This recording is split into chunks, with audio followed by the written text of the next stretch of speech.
तत्पुरुषाय विद्महे वक्रतुण्डाय धीमहि तन्नो दन्ती प्रचोदयात्।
જય શ્રી કૃષ્ણ, જય કોટિયક બધાને।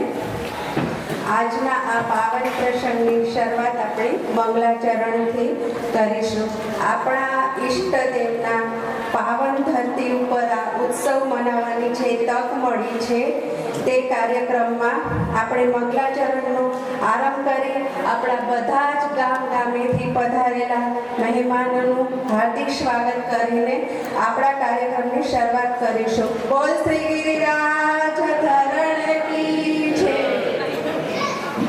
બોલ શ્રી કોટ્યક દેવ કી જય। ચિંતા સંતાન હંતારો યત્પાદાંબુજલે નવ સિયાનાંતા નિજાચાર્યા પ્રણમામિ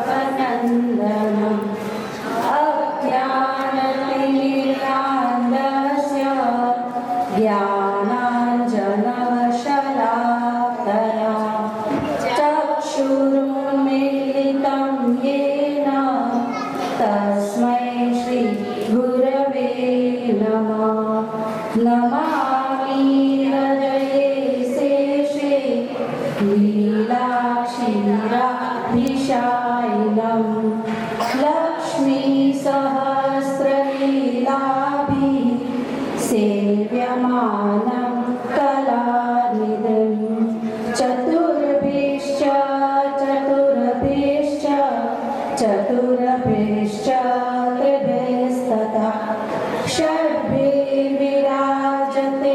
योऽसौ पंचदारये ब्रह्म। बोल श्री वल्लभाधीश्वरी जय। આ સૌરાષ્ટ્ર ખડાયતા પરિવાર આપનું હાર્દિક સ્વાગત કરી દીપ પ્રકાશની સાથે કરીએ છીએ. દીપ શાંતિ, જ્ઞાન અને શુભતાનું પ્રતીક છે. એક વૃતાહરીની લાઈન છે, સુંદર મજાની લાઈન છે કે શબ્દ જ્યોતિ સ્વરૂપે સભાને રોશની દેવા પડે છે. સભાને રોશની દેવા પડે છે. જાત ઓગાળી ક્ષમા કુરબાન થઈ આખી સભાની શાન રાખે છે. તો ચાલો આ અંધારાના ઉલેચવા આપણે દીપ પ્રગટ્ય કરી આપણા કાર્યક્રમની શરૂઆત કરીશું અને આપણા વડીલો જે ઉપસ્થિત છે એ લોકોને સ્ટેજ પર બોલાવશું અને દીપ પ્રગટ્યની શરૂઆત કરીશું.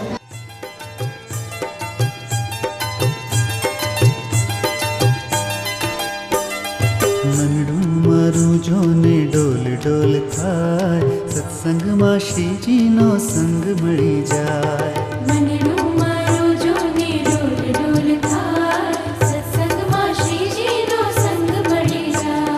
મનડું મારું જોને ડોલ ડોલ થાય, સત્સંગમાં શ્રીજીનો સંગ મળી જાય. મનડું મારું જોને ડોલ ડોલ થાય, સત્સંગમાં શ્રીજીનો સંગ મળી જાય. માયાના વળગણથી કેમ રે છૂટાય, સત્સંગમાં શ્રીજીનો સંગ મળી જાય. મનડું મારું જોને ડોલ ડોલ થાય, સત્સંગમાં શ્રીજીનો સંગ મળી જાય. મનડું મારું જોને ડોલ ડોલ થાય, સત્સંગમાં શ્રીજીનો સંગ મળી જાય.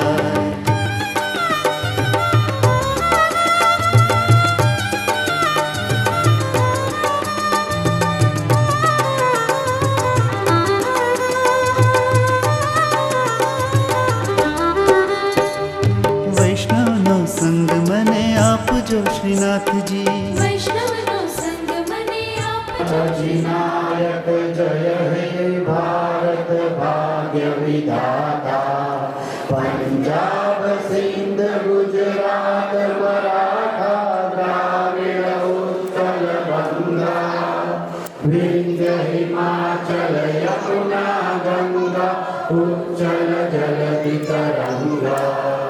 तव शुभ नामे जागे, तव शुभ आशीष मागे, गाहे तव जय गाथा, जन गण मंगलदायक जय हे भारत भाग्य विधाता. जय हे जय हे जय हे जय जय जय जय हे. ભારત માતા કી વંદે. શરૂઆત કરીએ છીએ. આપ સૌ આજે અહીંયા ભેગા થયા છે. ઘણો પ્રયાસ લાગ્યો છે આ કાર્યક્રમ આયોજિત કરવામાં. લગભગ છેલ્લા લાસ્ટ 1 મહિનાથી ભગવાનનું નામ લઈને બોલ શ્રી ગિરિરાજ દરને કી જય, શ્રી કોટેલ દેવ કી જય. રસમ અહીંની જુદી, નિયમો સાવ નોખા, અમારે તો શબ્દ જ છે કંકુને ચોખા. જય શ્રી કૃષ્ણ વાલા નાતીજનો. સૌરાષ્ટ્ર ઘડાયતા સમાજની યુવા ટીમ વતી આ સ્નેહમિલન અને બોર્ડિંગના ભૂતપૂર્વ છાત્રોના સન્માનમાં કાર્યક્રમમાં સમગ્ર દેશમાંથી પધારેલા આપ સૌ જ્ઞાતિજનોનું અમે સહર્ષ સ્વાગત કરીએ છીએ. ભૂતપૂર્વ છાત્રો, વડીલો, યુવાનો, બહેનો અને બાળકો, આપ સૌની હાજરીથી આ પ્રસંગ ખરેખર વિશેષ બન્યો છે. સૌરાષ્ટ્ર ઘડાયતા સમાજની યુવા ટીમ દ્વારા આયોજિત આ સમારોહનો મુખ્ય હેતુ છે આપણા સમાજની ગઈકાલ, આજ અને આવતીકાલને એક સૂત્ર જોડવાનું. મુઠ્ઠી જેવડો સમાજ આપણો સૌ સમયાંતરે મળતા રહીએ અને એકબીજાને ઓળખતા થઈએ. કંઈક શીખીએ, કંઈક શીખવાડીએ તો સમાજમાં એકતા, સંવાદ અને સહકાર વધે અને આપણે આપણું ભવિષ્ય એવા આપણા બાળકો અને યુવાનોની પ્રગતિમાં મદદરૂપ થઈ શકીએ. તો ચાલો આપણે તમામ ભેદભાવ બાજુ પર મૂકી સમાજ માટે સાથે મળીને કાર્ય કરવાની પ્રેરણા લઈએ. આપના આગમનથી વાપ્યો સર્વત્ર ઉમંગ. આજનો દિવસ બંને અમૂલ્ય યાદગીરી સબર પ્રસંગ. હાર્દિક સ્વાગત અને શુભેચ્છા સહિત જય શ્રી કૃષ્ણ. તો સૌથી પહેલાં આજના કાર્યક્રમના પ્રમુખ આપણે હું એમને સ્ટેજ પર બોલાવીશ. તો આજના કાર્યક્રમના પ્રમુખ આપણે ચિમનભાઈ ગૌદાણાને જોઈએ છે. તો એમને હું રિક્વેસ્ટ કરીશ કે તે સ્ટેજ પર આવે. આપણે આ પદવી આપી છે તે ભૂતપૂર્વ છાત્ર પણ રહી ચૂક્યા છે.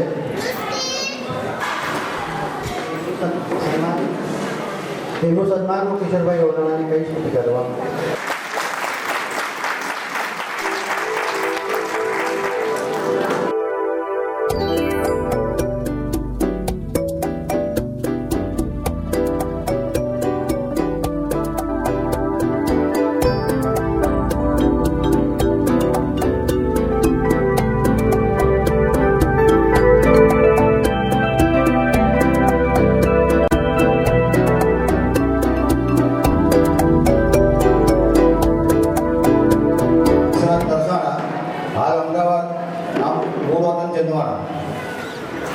આમનું સ્વાગત કરવા માટે અશોકભાઈ મેરવાને કંઈ આગળ આવે ને એનું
પ્રવીણભાઈ વાપીથી રિક્વેસ્ટ કરીશ ઉપર આવે સ્ટેજ ઉપર એમનું સ્વાગત કરવા. પ્રવીણભાઈ વાપીથી.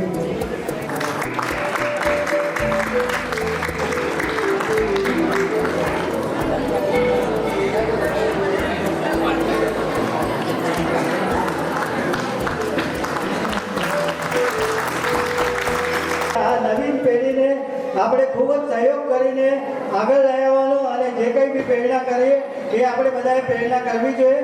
અને આવનાર પેઢીને પણ આપણે વિનંતી કરું છું કે જે આ બધું કરે છે એમને આપણે બધાએ સાથ આપવો જોઈએ એવી વિનંતી કરીશ. અને સ્વાગત તો ઠીક છે પણ ભવિષ્યમાં આનાથી પણ સારા કામો કરે એવી મારી ઈચ્છા છે. જય શ્રી કૃષ્ણ. આજે અમે વડીલોનું સન્માન કરશું તો અમારા છોકરાઓ અમારું સન્માન કરશે.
અશોકભાઈ ધીરેનભાઈ નરસાણા આવો સ્વાગત માટે કરો, સ્વાગત કરો. આવો આવો સાહેબ આવો.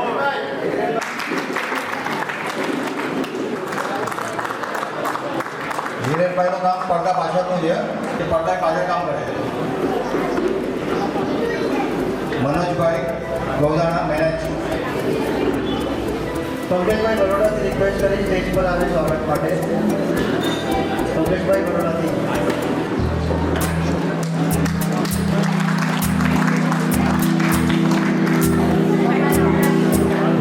રૂપેશભાઈ નાંદોલા માંગરોળ આમ ઘસાવી. સ્વાગત માટે શૈલેષભાઈ બરોડાથી. શૈલેષભાઈ દલિજનભાઈ.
ખૂબ ખૂબ આભાર. આપણે ભૂતપૂર્વ છાત્રોનું સન્માન કર્યું. હવે એ આપણા કડાયતા બોર્ડિંગ માટે બે શબ્દો કહે અને અમને પ્રોત્સાહન આપે.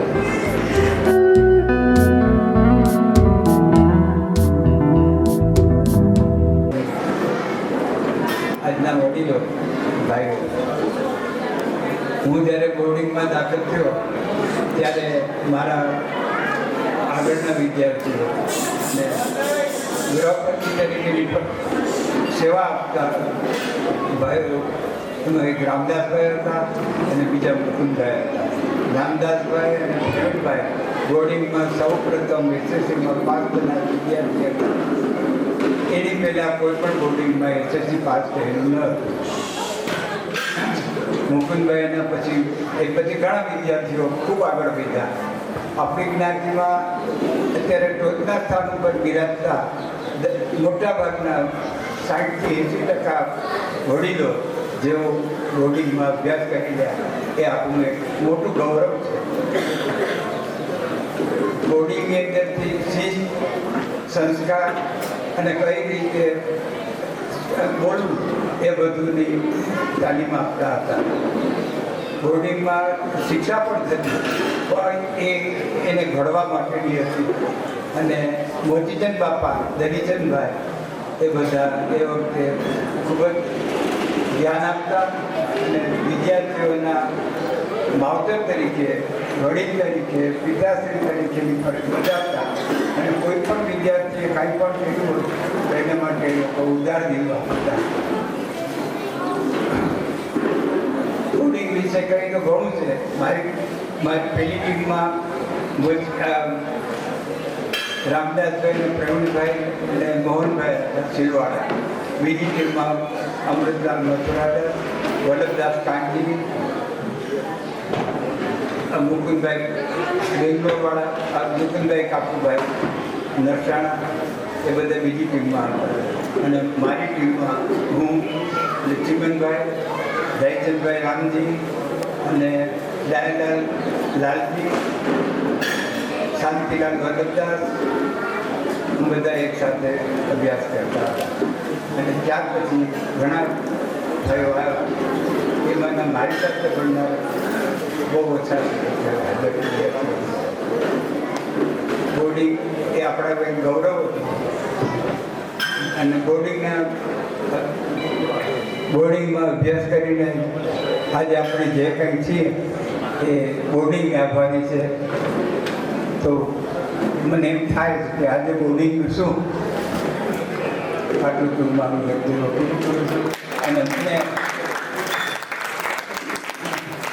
આજે આ પ્રમુખ કરીને સ્થાન આપ્યું એ બદલ હું બધાનો આભાર માનું છું. અહીં આવેલા દરેકનો આભાર માનું છું અને ખૂબ આપણે જ્ઞાતિ ખૂબ આગળ વધે એવી મારી શુભકામનાઓ છે. હું મારી લાગણી વ્યક્ત કરું છું કે ભવિષ્યમાં એવી શું એ વિશે કંઈક બનવું. જય શ્રી કૃષ્ણ. ચિમનભાઈ અને મારે વાત થતી હતી તો એમણે એમની ઈચ્છા જણાવી કે આટલું બધું સરસ પ્રોગ્રામ કરો છો તમે લોકો આજે આટલી સંખ્યા ભેગી થઈ છે. પછી ખરેખર છોકરાઓ જે ટીમ બનાવી છે આપણે જે ટીમ આપણી બનાવી છે એક સ્વપ્ન હતું કે વેરાવળમાં આજે 11 મહિના પૂરા થયા છે. 11 મહિના પહેલાં આપણે વેરાવળમાં મળ્યા ત્યારે આ બધું નક્કી કર્યું સેન્ટ્રલાઇઝ ટીમ બનાવવાનું અને એ ટીમ ત્યારે આપણે પૂર્તિબંધ કરી. હવે એ ટીમે જે આ કામ કર્યું છે એમાં ચિમનભાઈ સાથે જે વાત થતી હતી હમણાં બેઠા ત્યારે એના દિલમાંથી મને દિલમાંથી અવાજ આવે છે કે તમે આટલું આ છોકરાઓ કરે છે તો બોર્ડિંગનું સોલ્યુશન કેમ નથી થતું? મેં તો તમારી વાત બરાબર છે. આજે આટલી બેચની હાજર છે, આટલા જ્ઞાતિના સભ્યો છે, તો એની સામે હું હવે અરવિંદભાઈ ગોતાણાને રિક્વેસ્ટ કરું છું કે બોર્ડિંગ બાબતમાં જે પણ કંઈ છે તો એ કંઈક આપણને પ્રકાશ પાડે અને એને માટે શું કરી શકાય એ એમની ભાવના વ્યક્ત કરે. તો શ્રી અરવિંદભાઈ. દિલથી અભિનંદન આપું છું. ખૂબ મહેનત કરી છે. તાળીઓ છે. તમારું સન્માન નહીં, તમે ખરેખર મારા દિલના તાળ તમે ઝંઝણાવી નાખ્યા છે અમારા બધાના. જે લોકો પૂરો વિદ્યાર્થી હાજર છે અને જે લોકો નથી અને જે મને પ્રતિભાવ મળ્યા છે કે ઘણા વર્ષો પછી કોકે અમને ક્યાં પહોંચાડ્યા છે ક્યાં આવ્યા છે એ યાદ કરાવ્યું છે. આ પાવન ધરતી છે. વિચારો કે આ બોર્ડિંગ ના હોત તો શું થાત? આ નથી ક્યાં હોત? 320 વિદ્યાર્થીઓ આ બોર્ડિંગમાં ભણીને બહાર ગયા છે. આજે આપણા કુલ 700 છે. તો લગભગ 50% થી વધારે જ્ઞાતિ કે બોર્ડિંગને સીધી જ આભારી છે. સીધે આભારી છે. તો આ જ્ઞાતિના આ ભાઈઓ ક્યાં હોત શું હોત? ઠાકોરજીની ઈચ્છા.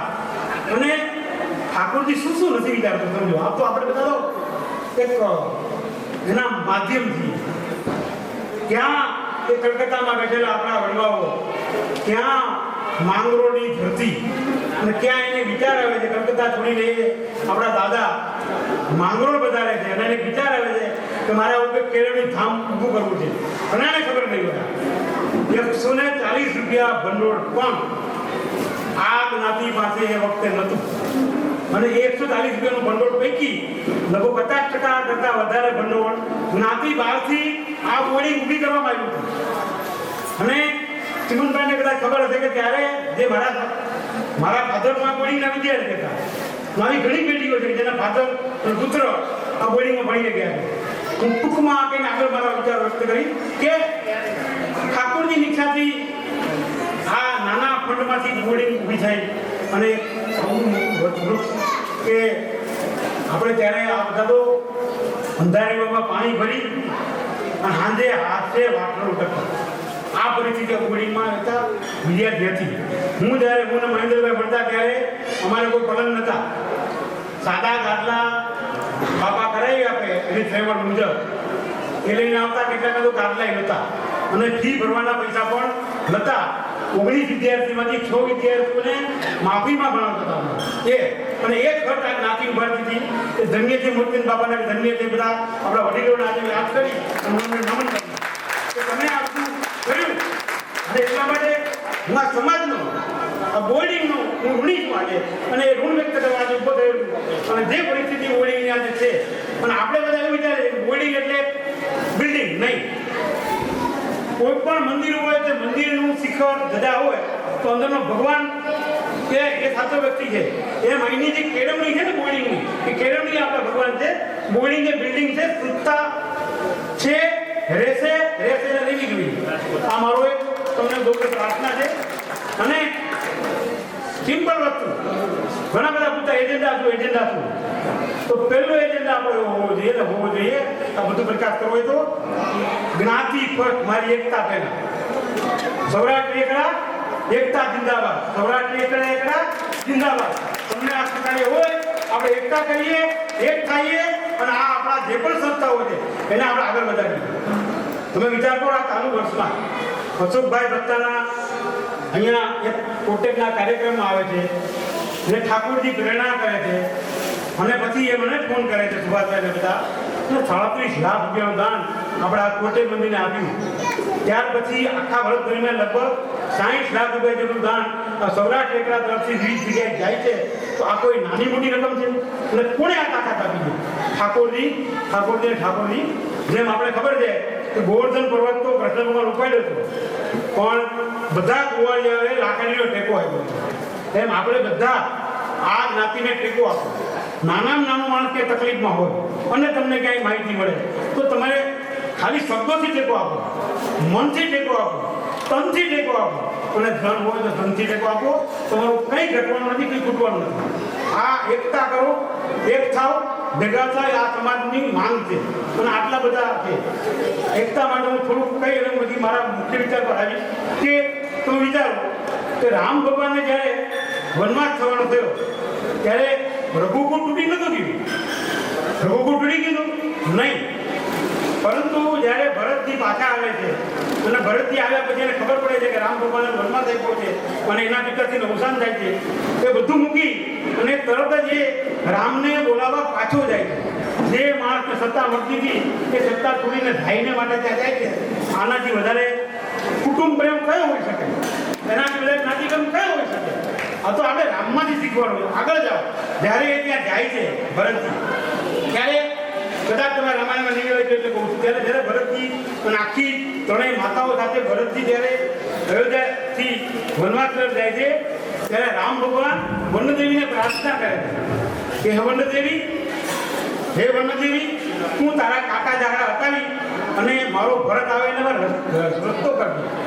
અહીંયા આપણા ખરેખર આ વિચારવા જેવું છે.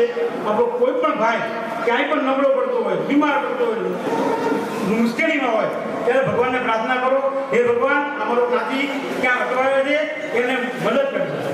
તાકી આનાથી કેટલા મદદ કરવાની વાત છે. આ મદદ કરવાની ભાવનાથી જ્ઞાતિ એકતા ઊભી કરીએ. અને ત્યારે વનદેવી રામ ભગવાનને પૂછે છે કે કેમ તમે એવું કહો છો કે તમને ભરત આવે અને તમે કાકા હસાઈ દે છે? રામ ભગવાનનો જવાબ સાંભળવા જેવો છે. રામ ભગવાન એવું કહે છે કે વનદેવી, મારા ભરતના પગ તો વજ્ર જેવા છે. કેવા છે? વજ્ર જેવા. અને ભરતજીના પગ વજ્ર જેવા છે. પગડતા ફેરતા જ નતા, વજ્ર જેવા પગડતા. પણ કે ભરતને ખબર પડશે ને કે રામ આ માર્ગે આવ્યા હતા અને કાંટા વાગ્યા છે, એના આંખમાંથી લોહીના આંસુ છે. આ ભાઈઓનો પ્રેમ હતો. આ આપણે ભાઈઓ કુટુંબોમાંથી આ સ્વીકારવાનું છે અને આ આપણે સમજવાનું છે. આગળ ઉપર જ્યારે ભરતજી પાછા આવે છે અને એ નક્કી કરે છે કે મારે ગાદી પર બેસતું નથી, હું અયોધ્યાની બહાર રહી રામ ભગવાનની પાદુકા મૂકી અને હું રાજ્ય ચલાવીશ. ત્યાર પછીના પ્રસંગો કદાચ તમે રામાયણમાં નહીં વાંચ્યા હોય તો માંડવી દેવી, માંડવી એટલે ભરતજીના પત્ની, માંડવી ભરતજીના પત્ની હતા.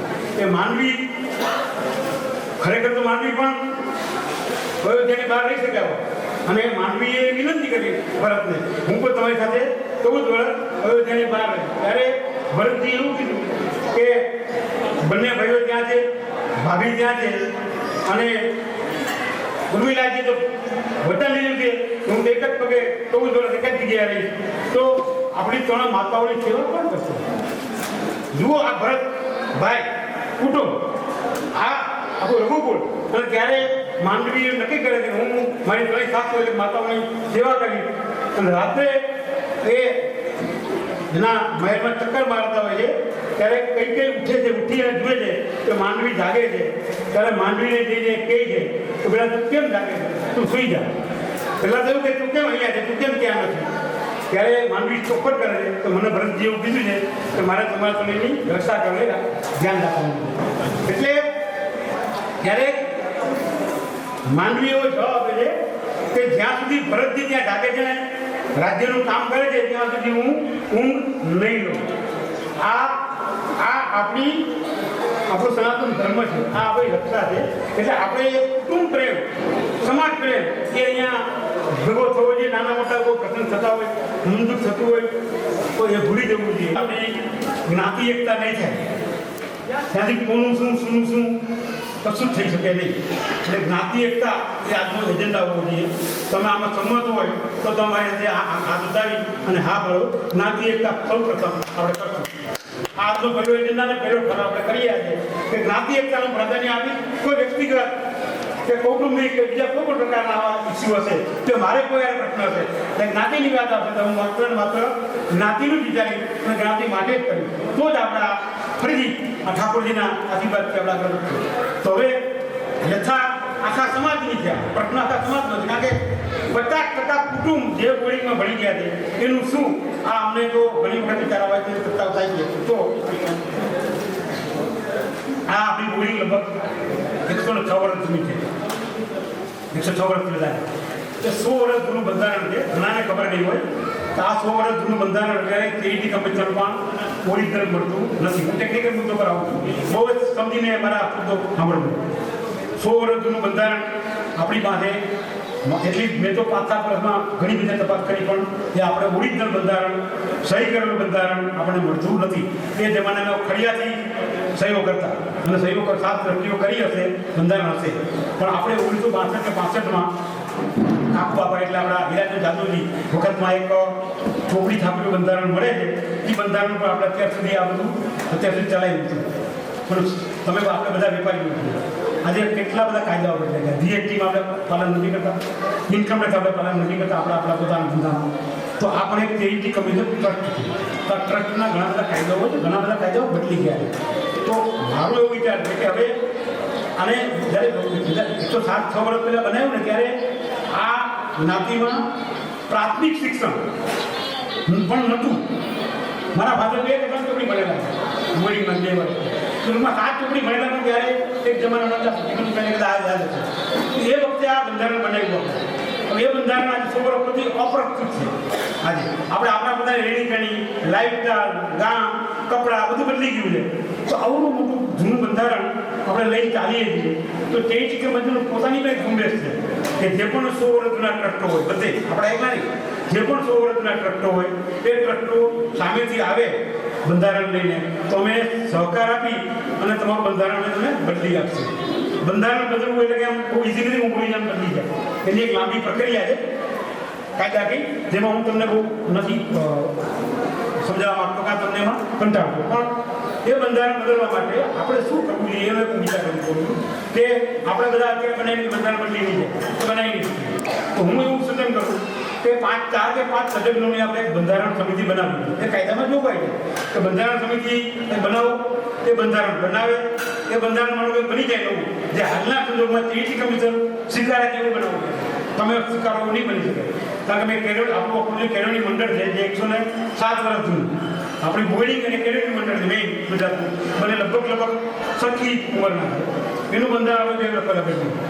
ખરેખર પરિષદ જે 100 વર્ષ જૂની મોટી સંસ્થા કે જેના 12,000 સભ્યો છે એ બંધારણમાં આપણે બદલી ગયું કારણ કે આ સમયની જરૂરિયાત એ બંધારણ પણ જૂનું મળતું નથી ક્યાંય.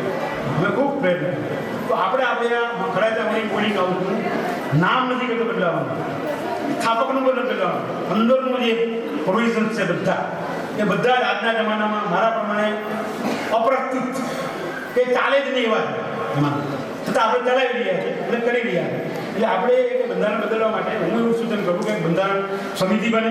બંધારણ સમિતિ એક સમય મર્યાદા આપે.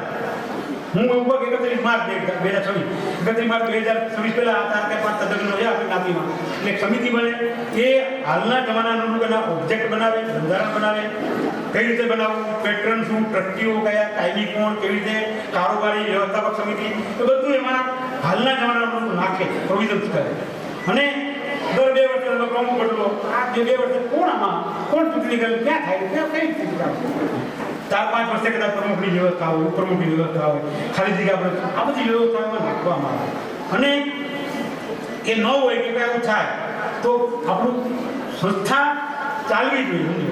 આજે વડાપ્રધાન ના દેશ બંધ નથી થઈ ગયો. રાષ્ટ્રપતિનું ખૂન થઈ જાય મરી જાય તો કંઈ દેશ બંધ નથી થઈ ગયો. એમ કોઈ પણ સંસ્થા તો સંસ્થાને તો ચાલવી જોઈએ. એની કમિટી છે નથી હોય ના હોય એ જુદી વસ્તુ છે અને સંસ્થા એટલે ખરેખર બોડી ગામ નાગરવાડામાં આવેલું બિલ્ડિંગ નથી.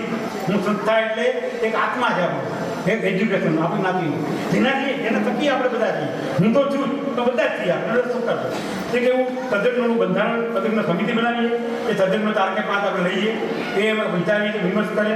અને તમને બીજું કહું કે આમાં આ બંધારણ એવું છે 1 રૂપિયામાં સભ્ય 107 વર્ષ પહેલા રૂપિયો કદાચ લાખ રૂપિયા જેવો છે. 100 રૂપિયા તોલું સોનું હોય તો મને ખબર હતી. તો 100 રૂપિયા તોલું સોનું ગણો તો 1,38,000 થાય ને આજના જમાનામાં. તો આ બધા સભ્યો અને એ બધા સભ્યો અને તમને બીજું ચોખવટ કરું કે જેમ તમે કોઈ કંપનીમાં શેર લેવો ને કે ભાગીદારી પેલી થાવ ને તે વંશ પરંપરાગત હોય. તમે રિલાયન્સના શેર લેવો, તમારા દીકરાના નામે ટ્રાન્સફર થાય, તમારી મિલકત દીકરાના નામે ટ્રાન્સફર થાય. ટ્રસ્ટીઓ હજી સાંભળી લો, ટ્રસ્ટીઓ બાય નેમ છે એ અવસાન થાય કે કામ કરતો અસમર્થ બને એટલે મારો દીકરો મારી જગ્યાએ ટ્રસ્ટી બનાવી શકે. આવો કોઈ કાયદામાં નિયમ નથી. એટલે આપણે આ બધા નિયમો અંદર લાવવા પડે, કરવા પડે, ચોખવટ કરવી પડે કે કોઈ પણ વંશ પરંપરાગત આ બધું ના રહે એમ કશું. હું કોઈની ટીકા કોઈની એ રીતે નથી કહેતો, કોઈ બીજી રીતે સમજે નહીં. પણ ટ્રસ્ટી છે એ ટ્રસ્ટી તો માત્ર ભાઈ નેમ છે. આજે મહેન્દ્રભાઈ મેળવા ટ્રસ્ટી પર 2 વર્ષ પછી ના પણ એ કાયમી નથી. પછી મહેન્દ્રભાઈ મેળવા મારો દીકરો ટ્રસ્ટી એવું બંધારણમાં ક્યાંય કાયદામાં ક્યાંય નથી. એટલે આ પણ આપણે સમજવું પડે. નવા જે કાર્યકરો કરતા હોય, કામ કરતા હોય એને લાવવા પડે અને એક કમિટી બને. એટલે આપણે કદાચ જોયું કોઈ 31 માર્ચ સુધીનો આજે કમિટી રચના થઈએ, ઠરાવ થાય તો 31 માર્ચ સુધીનો સમય આપીએ તો 5 કમિટીના નામ અહીંથી આ લોકો કોઈ સજેસ્ટ કરે અને આપણે ઠરાવ કરીએ. એ હું વિનંતી કરું. અભિયોગ પેલો ઠરાવ આપણે જ્ઞાતિની એકતા સ્વીકારીએ. જ્ઞાતિની એકતા પછી બીજું બધું બીજો ઠરાવ આપણે કરીએ તો હા તો પહેલા ઠરાવને કોણ અનુમોદન આપે છે? મહેન્દ્રભાઈ અરવિંદભાઈનો આજે પહેલો ઠરાવ છે એને હું અનુમોદન આપું છું. અને એ ઠરાવ આપણે આજે આ મીટિંગ છે એને મિનિટ્સમાં પણ આપણે લઈએ છીએ બધાની સહમતિથી. બરાબર છે? ઉભા થઈને કહો તો માનવામાં આવશે કે બરાબર છે. આજે વસ્તુ પ્રભુની જય આપણે આજે કરી રહ્યા છીએ, ભવિષ્ય માટે કરી રહ્યા છીએ. અરવિંદભાઈ જે સમજાવે છે બહુ ધ્યાનથી સાંભળો. અને હજી ઘણા બધા સ્ટેપ છે એ બધા આપણે લેવાના છે. એટલે હવે બીજો ઠરાવ મારો એ છે કે અરવિંદભાઈની વાત સાચી છે, એને મારો ટેકો છે. સમસ્ત બધા જ્ઞાતિભાઈઓ ટેકો આપણો આ નવી યોજના મુજબ કામ થાય છે તો બધાનું સૌ સારું થશે. જય શ્રી કરોટિયા. બીજો ઠરાવ આપણે તજજ્ઞ સમિતિ એટલા માટે આવે કે જે લોકો આ ક્ષેત્રમાં છે અને એ જે આ કાયદાકરણ સમિતિ એ પ્રમાણે બનાવે બંધારણ, એ બંધારણ વિના પછી કે કાલને કાલે મંજૂર નહીં થઈ જાય, પાછી બોડીની સામાન્ય સભામાં લઈ જવું પડશે. એટલે બીજો જો બંધારણ તમારે ઠરાવ મંજૂર કરો તો હું બીજો ઠરાવ મંજૂર કરું. સજેશન આપ્યું છે તો હવે અમે બધા લીગલ ફોર્મમાં બધા કામ કરી રહ્યા છીએ. એટલા માટે આજની તારીખમાં ચાર્ટર્ડ એકાઉન્ટન્ટને જો આપણે 5 જણને નિમીએ તો એ લોકોને કાયદાની બધી ખબર છે, ફ્યુચરમાં શું કરવું જોઈએ એમનું એમને જ્ઞાન છે. તો હું એક રિક્વેસ્ટ કરું છું કે જો અરવિંદભાઈને અનુકૂળ આવે તો પહેલું નામ તો હું અરવિંદભાઈનું જ રજૂ કરું છું. એવી રીતે 4 થી 5 જણા અરવિંદભાઈ આપણને સજેસ્ટ કરે અને જે સેવાભાવી છે બધા જ ભાઈઓ આપણને સાથ સહકાર આપશે તો જેથી કરીને આ જે બીડું ઉપાડ્યું છે એ આખું વટવૃક્ષ થઈને બહાર આવશે આપણું. બરાબર છે? એટલા માટે જય શ્રી કૃષ્ણ. Thank you Bharatbhai. હું આપણે આ કામ જુનાગઢથી કરવાનું છે. એટલે હું એવું સૂચન કરું છું કે બીજું આપણે આ તજજ્ઞ સમિતિમાં રમણીકભાઈ નરસાણા આપણા જુનાગઢ, બીજું નામ હું આપું છું વડોદરાથી આપણા જયભાઈ જે જાત્રાકાંડ યુવાન છે અને એ પણ આવા ટ્રસ્ટોના કામો કરે છે એ તજજ્ઞ સમિતિમાં આવે.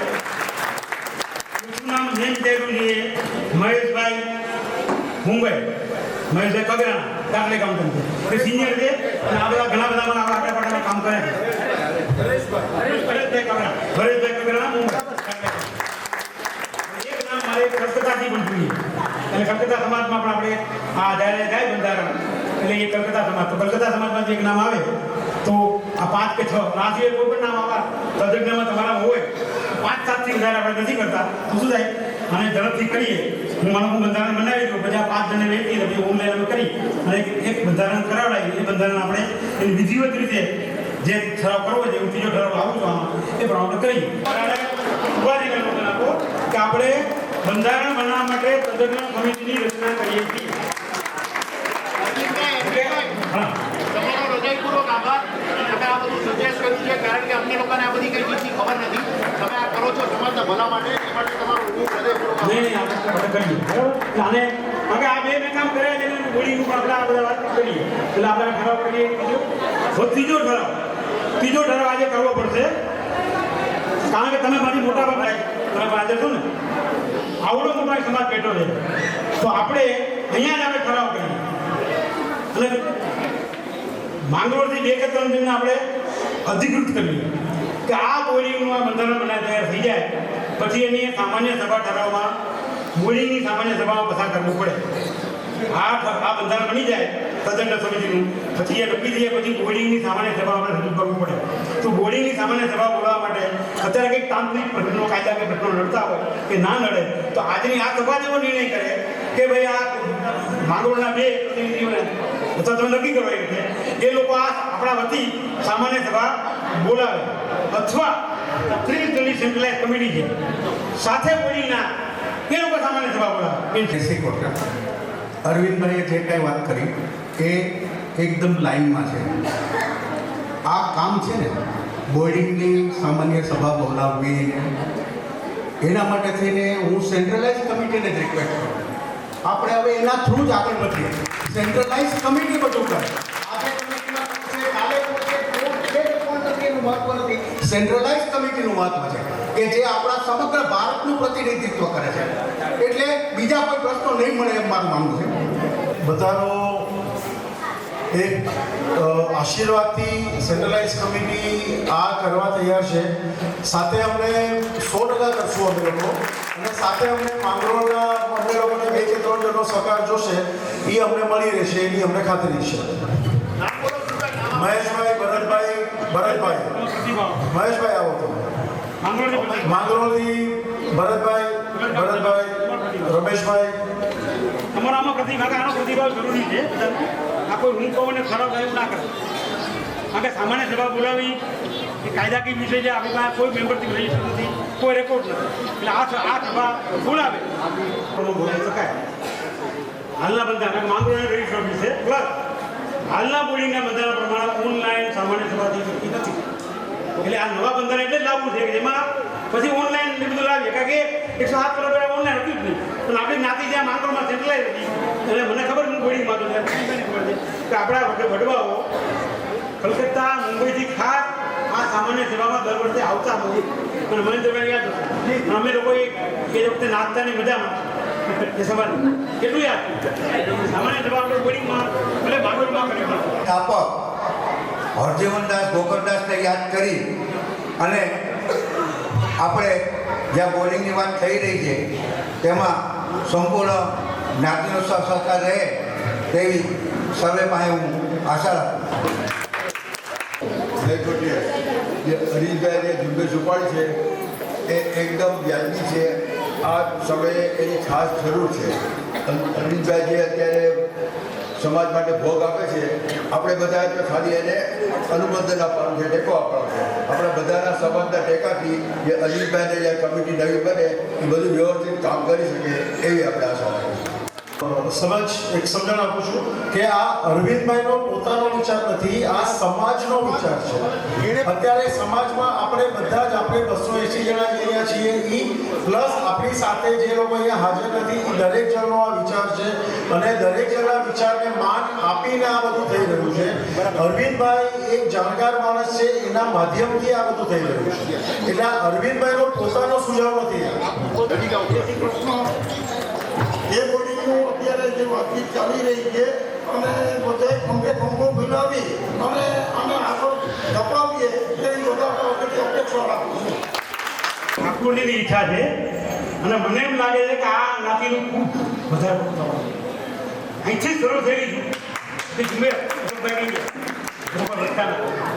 અશોકભાઈ ભત્તાનાથી થયેલી ઝુંબેશ આપણે ફરી અહીંથી આપણી જ્ઞાતિ બોરી સુધી લઈ ફરી વડાપ કર્યા ખૂબ ઠાકોરજી કરાવે છે. આપણે તો ખાલી ગોવાળિયાથી ટેકો આપીએ છીએ. ઠાકોરજી આંગળી ટકી આંગળી ઊભો છે, એનામાં ભરોસો રાખો એ બધું જ કરશે અને બધા જ આપણે હું કાંઈ કરતો નથી, કોઈ કશું નથી કરતો. અને આપણે લોકશાહીમાં જઈએ, હજી પણ કોઈના બીજા ભિન્ન વિચાર હોય કાંઈ તટસ્થ રીતે ચર્ચા કરો પ્લીઝ. બહાર જઈને નહીં, અહીંયા ચર્ચા કરો. આપણે ચર્ચા ખોટામાં રાત્રે 12 વાગ્યાથી કરશું, પણ કોઈને પણ આમાં બીજો વિચાર હોય, નવો વિચાર હોય, હું કહું એટલે માની જવું એવું નહીં. આમાં કાયદાના પણ બેચાર આપણા ભાઈઓ છે અને એ પણ જાણે જ છે કે આ જે પ્રક્રિયા છે એ કરવી જ પડશે તમારે. અને પ્રક્રિયા નહીં કરો તો બાકીનું બધું નહીં છોડે. કારણ કે આપણે હોળી એ હજી ફરીથી બોર્ડિંગ એ કોઈ બિલ્ડિંગ નથી. તો કોટે મંદિરમાં આગળ પણ કહેતો હતો કે આ બિલ્ડિંગ પાડો છો એ કોટે મંદિર નથી, એ તો ઠાકોરજી બેઠો, બાકી તો મિલકતો છે બધી. સંસ્થા સર્વોપરી સંસ્થા માન, આપણે બધા સંસ્થાને નીચે જેમ ધર્મ આપણો માન છે અને આપણે ઠાકોરજી ગુરુદેવની નીચે આપણે છીએ, એમ આપણે આ સમાજની મુખ્ય અને તમને ખબર નહીં હોય કદાચ કે પહેલી પરિષદ, ભારતની પહેલી પરિષદ એ આપણા ખડાયતા વણી એવા હાલ કોઈમ્બતુરમાં છે, એમના જ્યારે નડિયાદમાં મળી હતી ત્યારે આ બોડીની સ્થાપીએ કોલેવડી મંડળની સંસ્થાઓ સ્થાપીઓ ઠરાવ થયો અને ત્યારે આ સૌરાષ્ટ્ર સમાજ કે જે 140 રૂપિયા પણ નહોતા, હું કોઈ ટીકા પણ નથી કરતો, ત્યારે એવી કોઈ તાકાત નથી, અહીંયા આવડી મોટી બોડી બનાવી આપણે ક્યાંથી કામ ઘરે ઘરે ગણતર ગાડીઓ મોટા મોટા બંગલા હોય, શું તમારી માટે કોણ આપે છે, ક્યાંથી આવે? તો આપણે સંસ્થાને બધી સંસ્થાને કઈ ભૂલી ગઈ. હું એક નાનો માણસ પણ પડી ગયો હોય ને, ઊભા થાવ, આવો એને પકડો અને લઈ આવો. અમે અમદાવાદમાં તો ચેલેન્જ આપી છે, જેને અમદાવાદમાં સેટલ થવું હોય, આ 4 જણામાંથી કિશોરભાઈ, હું, સુભાષભાઈ, અશોકભાઈ, અમે તમને સંપૂર્ણ અમદાવાદમાં સહકાર આપીએ. ટીમ અમદાવાદથી અમે કામ કરીએ અને દરેક જગ્યાએ તમે ટીમથી પ્રોગ્રામ ટીમથી કામ કરીએ, આપણે ટીમથી કામ કરીએ અને ઉપાડી લઈએ અને પૈસા માટે કંઈ રહેતું નથી, પૈસા થઈ જાય. આ એક જ વર્ષમાં આગ નથી 50-60 લાખ રૂપિયા દેતા કોઈ કલ્પના કરી હમણાં સુખભાઈ 25 લાખ કર્યા જ નથી, બીજા કર્યા હતા અને 38 લાખ એટલે ઠાકોરજી. અરવિંદભાઈ આપણને એમ કીધું કે એ જે તે સમયે જે સમયની જે જરૂરિયાત હતી એ મુજબનું બંધારણ બન્યું હતું. હવે એને માટે આપણે અત્યારે આજની પરિસ્થિતિમાં વિચાર કરીએ આપણે તો પહેલાના જમાનામાં આપણા લોકો વડીલો કોઈ દિવસ વ્હીલ બનાવતા નહોતા એટલા માટે કારણ કે બધા મુઠ્ઠીની જેમ જ રહેતા હતા, બધા 5 જણા હોય પણ મુઠ્ઠી હતી ને એવી રીતે રહેતા હતા. સમય બદલાણો, સંજોગ બદલાણા, વ્યવસ્થા બદલાણી એટલે આજની તારીખમાં વ્હીલ એકદમ અનિવાર્ય છે. શું કામ અનિવાર્ય છે? નવા ઝઘડા ઊભા ન થાય એટલા માટે અરવિંદભાઈની વાત સાથે હું 100% સહમત છું. કમિટી બનાવવી જોઈએ, આ બનાવી અને સારા નિર્ણય લઈ અને સમાજનું ભલું થાય એ મુજબ આપણે આગળ વધવું જોઈએ. જય શ્રી કૃષ્ણ. જય શ્રી કૃષ્ણ. વાત તો આપણે ઘણી બધી બંધારણની ના બધી સાંભળી આપણે અને કરવું જોઈએ, એમાંય ના. પણ ચિમનભાઈએ વાત કરી લગભગ 106 વર્ષથી આપણે બોર્ડિંગ છે અને એની અંદર 382 જેમ વિદ્યાર્થીઓ અભ્યાસ કરી ગયા, 4 પેઢી આપણે અભ્યાસ કરી ગયા બોર્ડિંગની અંદર. આપણે બોર્ડિંગને આપણે શું આપ્યું પાછું વિદ્યાર્થી તરીકે 4 પેઢી આપણી પાછું શું આપ્યું? લઈ લીધું, આપતા નથી પાછા. દુઃખ લાગશે પણ સ્વભાવ છે એ પ્રમાણે તો બોલાય, જેનો અંદરનો જેવો સ્વભાવ એવું બોલે. 4 પેઢી આપણે અભ્યાસ કરી ગયા, આપણે બોર્ડિંગને કંઈ નથી આપ્યું. આપણે અત્યારે વાતો કરીએ કે આપણે બંધારણ આ તે બરાબર છે, સમય પ્રમાણે માંગ છે, સમયની માંગ પ્રમાણે કરવું પડે. પણ બોર્ડિંગના આટલા વિદ્યાર્થીઓ અભ્યાસ કરી ગયા, અત્યારે કરોડપતિ છે, બંગલામાં રહે, તો એની એક ખર્ચ નથી આવતી કે અત્યારે આ બોર્ડ મને સમય મર્યાદા બાંધી દીધી એટલે મારે સમય મર્યાદામાં જરા સ્પીડમાં બોલવું પડશે. તો આપણે ફરજમાં નથી આવતું કે આપણે આ બોર્ડિંગને આપણે એક વાત છે સાઈડમાં રાખીને એક નવી બોર્ડિંગ ઊભી કરી દઈએ કે જેની અંદર આપણે અભ્યાસ કરી ગયા વિદ્યાર્થીને સમાજમાં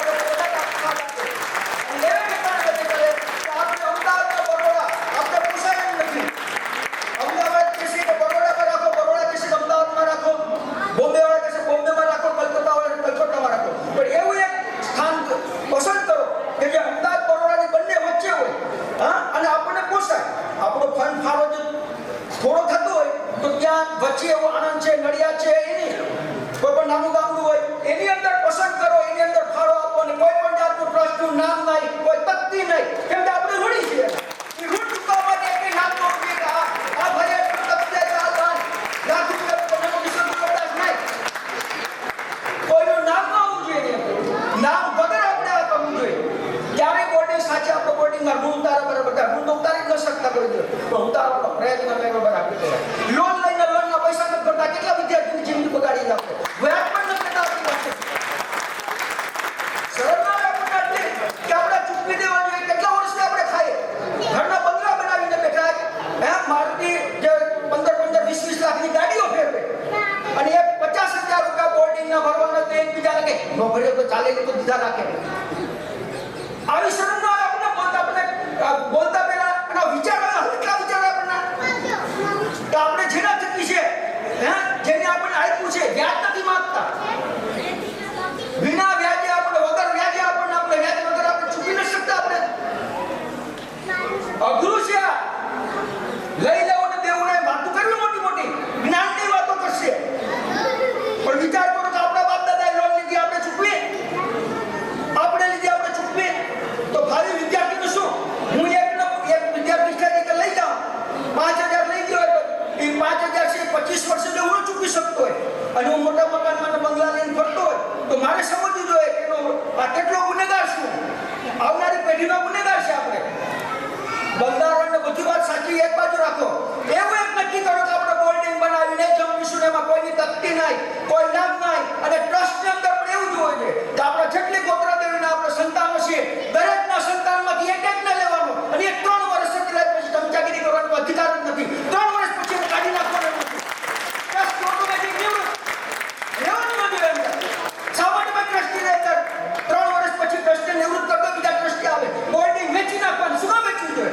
આપણે ભાઈ વાત કરી કે બોર્ડિંગ છે એક સંસ્થા નથી એક મંદિર નથી એક આત્મા છે તો આત્માને વેચી નાખશું આત્માને વેચી નાખવાની વાત કરી વેચી નાખવાની વાત તો કરે જ્યારે કરવું ત્યારે સ્થળાંતર કરવું એમ વાત કરવાની છે ભલે વેચી નાખી આપણે પણ સ્થળાંતર કર્યો બરાબર છે વાત સ્થળાંતર કરવું જોઈએ આપણે એના ઘટતા પૈસા આપણે લેવા હોય બોર્ડિંગના બરાબર છે કરી શકો તમે પણ એને સ્થળાંતર કરવા આવા શબ્દો હોય કે એને સ્થળાંતર કરીએ છીએ તો એ પૈસા પણ લેખે લાગે વેચી નાખવાની વાત કરવાની અરે ઊભા થઈ જાય વેચવાની શું કામ કરવું છે આટલા બેઠા જ આપણે અને નક્કી કરો કે બબલા ધોળોદાની વચ્ચે ગમે ત્યાં ફક્ત વિદ્યાર્થી અને જોબ કરતા લોકો રહી શકે આલતુ ફાલતુ કોઈ નથી બીમાર માણસો જે 5 દિવસ રોકાય હોય સમાજનો દીકરો છે ને ભાઈ મફતમાં ન મળે આ જમાનામાં કામ કરવું પડે તો જ મળે બાકી મફતમાં કંઈ નહીં મળે અને આટલું જ એટલા માટે કહું છું કે મને જરા ઓલો સૂચના મળી છે કે કાર્યક્રમ ઘણા છે એટલે મારે રોકાવું પડે છે અહીંયા અને હજી પણ સૂચના મળે એટલે આપણે આપણી ફરજ બજાવીએ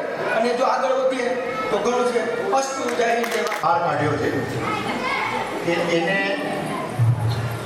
અને ઘણા સમાજના વ્યક્તિઓને એમ લાગે છે કે આ બોર્ડિંગ વેચી નાખવાની છે કશું કોઈએ વેચવાનું નથી કોઈનું છે જ નહીં તો વેચે કેવી રીતે સમાજનું છે અને સમાજ સાથે જ રહેશે સ્થળાંતર કરવું શું કરવું એ સમયની માંગ છે એ મુજબ આપણે આગળ વધશું પણ પહેલાં જ્યાં આપણો પાયો મજબૂત નહીં થાય ને ત્યાં સુધી ઇમારત ઊભી થાય જ નહીં એટલે જે અરવિંદભાઈનું જે સજેશન છે નંદકિશોરભાઈના એકદમ સુંદર વિચાર છે એમના પોતાની રજની બધી વાત કરી બહુ સારી રીતે વાત છે બધી પણ એ મુજબ આપણે આગળ વધવાનું છે એટલે શરૂઆત જે પાયો જો આપણો બરોબર મજબૂત થાય કે અરવિંદભાઈને કહેવાથી એ મુજબ પછી આપણે આગળ વધશું બધા બરાબર છે ચાલો જય શ્રી કૃષ્ણ વેદના બહાર પડી છે કારણ કે ત્યાં ભણીને નીકળ્યા છે એટલે બોર્ડિંગનું મહત્વ કદાચ મને નહીં સમજાય કે હું નથી ભણ્યો ત્યાં પણ અહીંયા બેઠેલા જે બોર્ડિંગના ભૂતપૂર્વ વિદ્યાર્થીઓ છે ને એ લોકોને એનું મહત્વ છે અને એને આપણે જોયા છે આપણા મા બાપ માતા પિતા અને મારા મોટાભાઈ પણ બોર્ડિંગમાં ભણેલા એમની આગળથી બી સાંભળેલું છે અને આપણામાં ઘણા દીકરાઓ પણ ત્યાં ભણ્યા છે તો એનું મહત્વ તો એક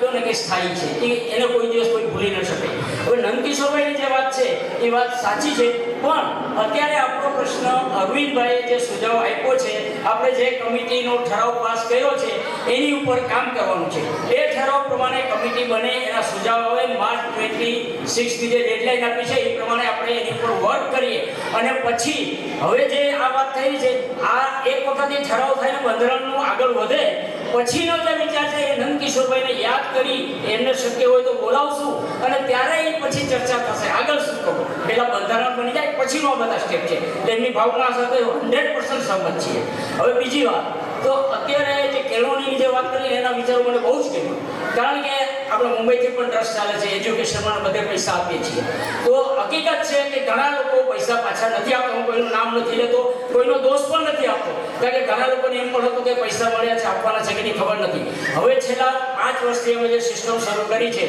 કે અમે મોરલ બોન્ડ લઈએ છીએ મોરલ બોન્ડ છે કોઈ લીગલ એક્ટિવિટીઝમાં આપણે પડ્યા નથી મોરલ બોન્ડમાં ક્લિયરલી આપણે લખીએ છીએ કે હું કમાતો થાય અમે કોઈ ટાઈમ બોન્ડે નથી આપ્યું એટલે આ પૈસા પાછા આપી એટલે હવે થોડા પૈસા પાછા આવી પણ રહ્યા છે આપણો સમાજ જાગૃત થઈ ગયો છે ઘણા છોકરાઓએ આ પૈસા પાછા આપ્યા છે અને સહમતિથી એક નામ પણ હું આપવા માંગુ છું કે મને સહમતિ આપી હતી, ઘણાએ ના પાડી હતી.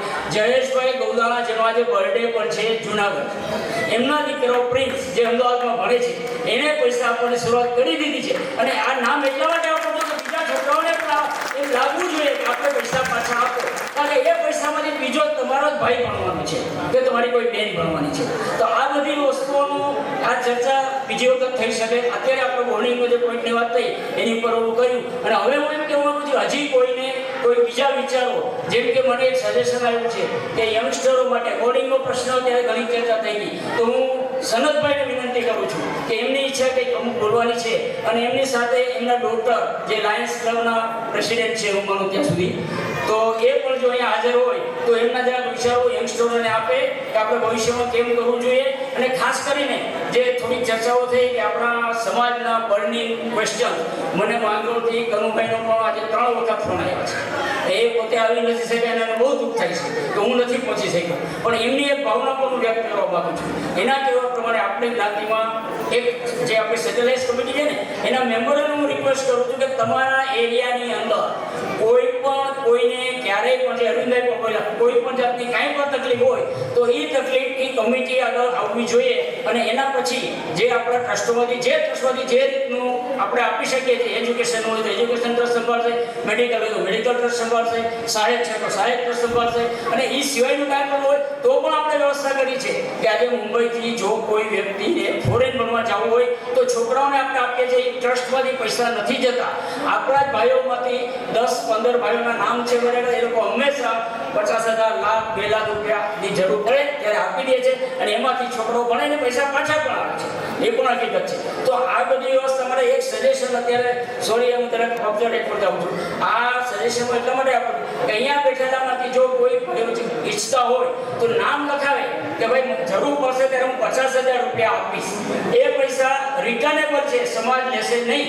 એ પૈસા જેને આપવામાં આવશે એ વ્યક્તિ પાછા આપશે તો એને પાછા મળી જશે. અને ભણીને છોકરો પાછા આપે જ છે, કારણ કે જ્યારે મોટો એમાઉન્ટ હોય ત્યારે 10-20 લાખ રૂપિયાનો અમાઉન્ટ હોય ત્યારે સમાજની તો એટલી કેપેસિટી નથી. આજે વર્ષે 20 લાખ રૂપિયાનું ટોટલ આપણે આપતો હોય એક વ્યક્તિને કઈ રીતે આપી શકીએ? તો એના માટે પણ આવી રીતે આ જ વસ્તુ મેડિકલ માટે છે કે આજે મેડિક્લેમ બધાને નથી હોતો અને મેડિક્લેમ હોય તો એ ટાઈમે પૈસા નથી હોતા, તો આપણે એ ટાઈમે એને પૈસા આપી દેવા જોઈએ અને એનો મેડિક્લેમ પાસ થાય તો એ પૈસા પાછા આપે. આ અમુક વિચારો છે, એટલે મારા આ વિચારો એ રીતે મેં આપ્યા. અને હવે હું સનતભાઈ નાગોડાને રિક્વેસ્ટ કરું છું એમને કંઈક વિચારો નાખવા છે. સનતભાઈ.